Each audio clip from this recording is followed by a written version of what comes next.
Hello guys, ഒരു നോമ്പ് തുറ ആയാലോ? കസിൻസ് എല്ലാവരും കൂടെ പ്ലാൻ ചെയ്തതാണ് അത്ര.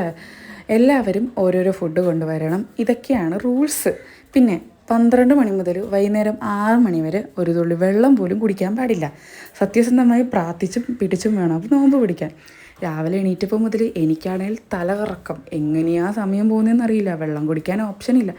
എങ്ങനെയൊക്കെയോ ഉറക്കം എണീറ്റ് സമയം നോക്കി 6 മണിയായി. പിന്നെ എനിക്ക് ഏൽപ്പിച്ച ഫുഡും മേടിച്ചിട്ട് ഞാനും അനിയത്തിയുമായിട്ട് നേരെ നമ്മൾ അച്ഛൻ്റെ വീട്ടിലോട്ട് എത്തി. എല്ലാവരും അവരവരുടെ ഫുഡ് ഐറ്റംസ് കറക്റ്റായിട്ട് കൊണ്ടുവന്നിട്ടുണ്ടായിരുന്നു. കണ്ടപ്പോൾ തന്നെ എനിക്കെടുത്ത് കഴിച്ചാൽ മതിയെന്നായിരുന്നു കേട്ടോ. ഞാൻ ആദ്യം കരുതിയിരുന്നത് ഈ മുസ്ലിംസ് എല്ലാം ഇത്രയും ഫുഡ് കൊണ്ട് നിരത്തി വെച്ചിട്ട് നോമ്പ് മുറിക്കുന്ന സമയത്ത് ഇവരെല്ലാം കൂടെ എടുത്ത് കഴിക്കുമെന്ന. സത്യത്തിൽ അതങ്ങനെയല്ല കേട്ടോ. ഞാൻ എക്സ്പീരിയൻസ് ചെയ്തപ്പോഴാണ് സത്യത്തിൽ അതിൻ്റെ യാഥാർത്ഥ്യം എനിക്ക് തന്നെ മനസ്സിലായത്. നമ്മൾ ഈ സാധനങ്ങളൊക്കെ മുകളിൽ കൊണ്ട് സെറ്റ് ചെയ്ത് വച്ചതിന് ശേഷം നമ്മൾ പ്രെയർ ചൊല്ലിട്ടോ. ചൊല്ലിയതിന് ശേഷമാണ് നമ്മളെല്ലാവരും ഫുഡ് കഴിച്ചത്. ഇതേ ഈ ക്ലാസ്സിൽ കാണുന്നത് നറുനണ്ടിയാണ്.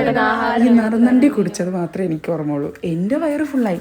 ഞാൻ കരുതിയത് എനിക്ക് മാത്രമായിരിക്കും അങ്ങനെയെന്ന്. അങ്ങനെയല്ല കേട്ടോ, എല്ലാവർക്കും വയറ് ഫുള്ളായി. പിന്നെ എങ്ങനെയൊക്കെയാണ് നമ്മൾ ഫുഡ് കഴിച്ചത്?